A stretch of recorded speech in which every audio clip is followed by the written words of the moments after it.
Magandang hapon mga kabay. So meron po akong approved estimate dito mga kabay, 39186 liter B. Ayan.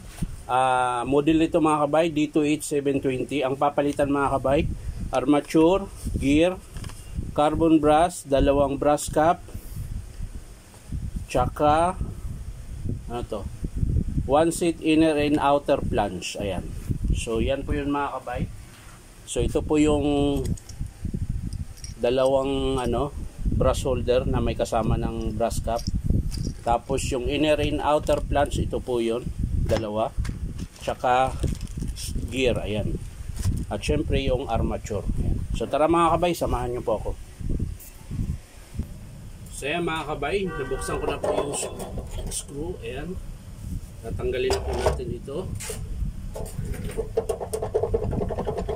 Yung armature, ayan. Kalas po lahat. Dahil magpapalit po tayo ng tawag nito, magpapalit tayo ng gear. So kailangang makalas lahat.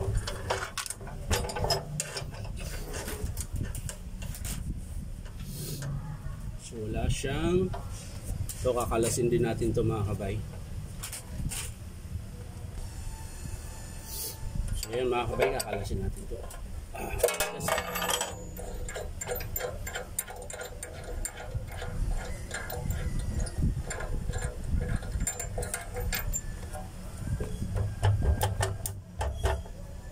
Yes.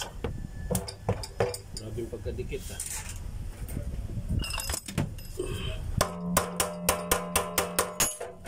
Titigas ka pa dyan.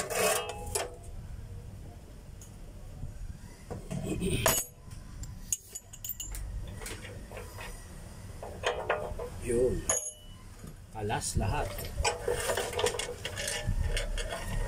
Kalas lahat.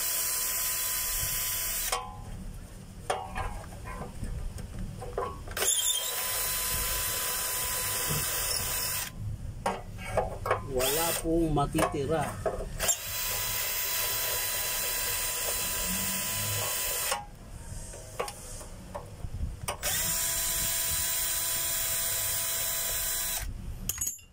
So ayan na mga kamay.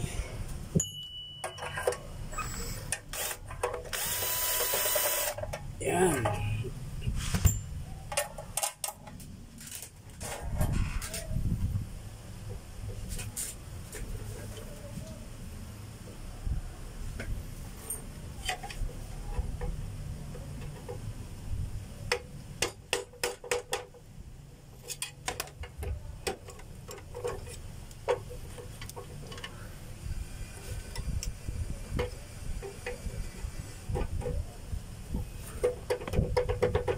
Yan.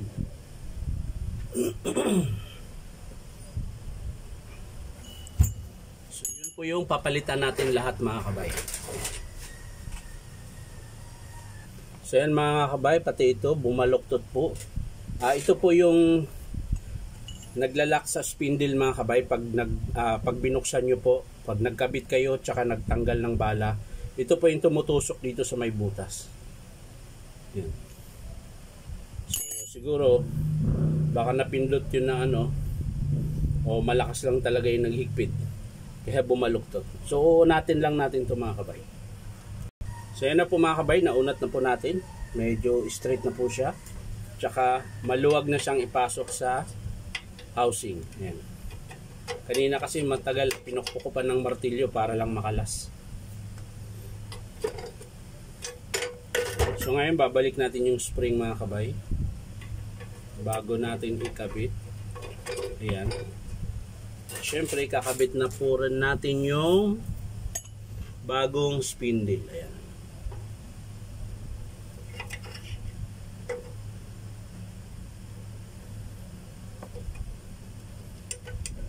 Ayan. So yan na mga kabay. Ayos na yan. So ibabalik na po natin yung takip ulit. So, babalik natin ulit. So, mga kabay, isa na lang. Ayan. So babalik po natin yung sing-sing mga kabay. Ayan. Tapos syempre yung bagong inner and outer flange. Ayan. Ito po yung bago mga kabay, dalawa. Kasi po luma na po ito, tsaka sira na po. Ayan. So ito yung kakabit natin na bago. Kahit alin naman po dito sa ilalim o sa ibabaw, pares lang po sila.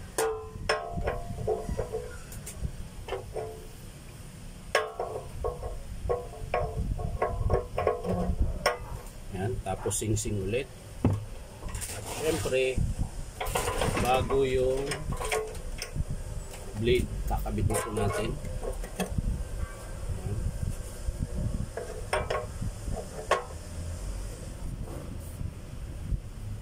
Tapos yung screw, hindi yan screw boy,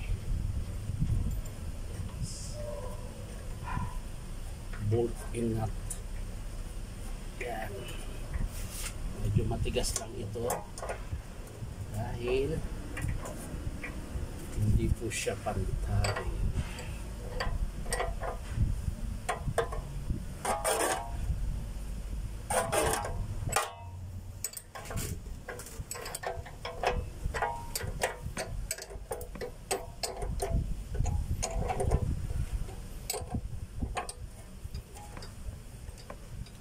Ayan.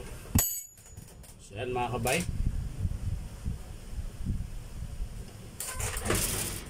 So ang susunod natin kabit mga kabay yung armature. So yan na mga kabay, kakabit na po natin yung armature.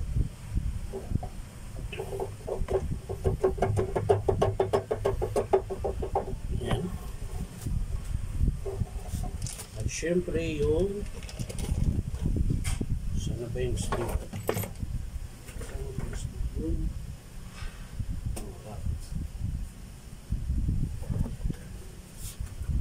So yun yung sleeve mga kabay, nasa loob. Nakabit natin ito. Yun. Siyempre yung screw.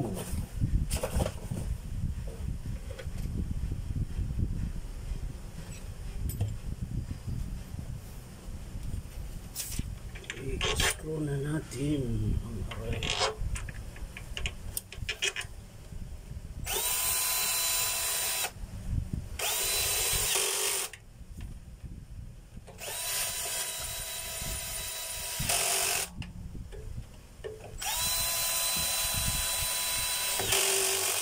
Yan.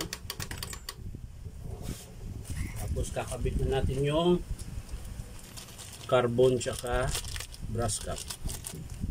Ito yung carbon mga kabay. Brass cap.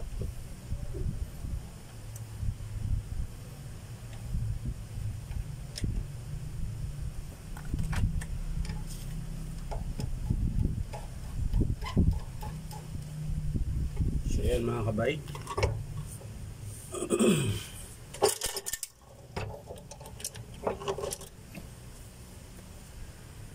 So yan mga kabay, nakabit ko na po. So titesting po natin kung gagana.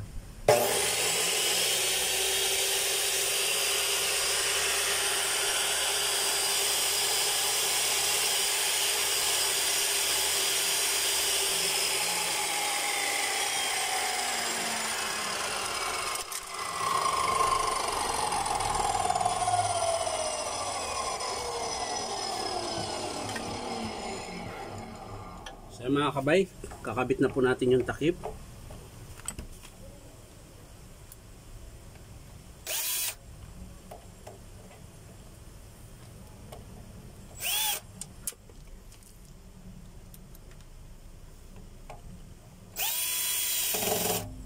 Tapos syempre yung sa handle.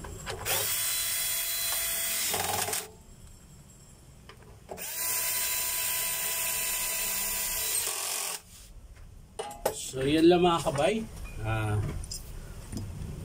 natapos din natin ang kabit, armature, pinalitan natin ito mga kabay, armature, tapos spindle gear, dalawang brush holder, tsaka carbon brush. Ayan.